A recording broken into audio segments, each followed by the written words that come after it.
রহমান রহিম। Bangladesh national cricket টিমের ODI স্কোয়াডটা, যেটা champions trophy 2025 খেলতে যাবে, সেই দলটার খেলোয়াড়দের নামগুলো আমি ঘোষণা করছি একে একে। এমডি নাজমুল হোসেন শান্ত, ক্যাপ্টেন। তানজিদ হাসান তামিম, সুমায়া সরকার, পারভেজ হোসেন ইমন, মুশফিকুর রহিম, এমডি তাওহিদ হৃদয়,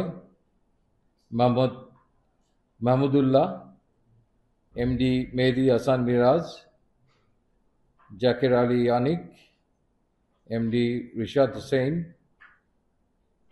নাসুম আহমেদ, এমডি তনজিম হাসান সাকিব, নাহিদ রানা, তাসকিন আহমেদ, মোহাম্মদ মুস্তাফিজুর রহমান।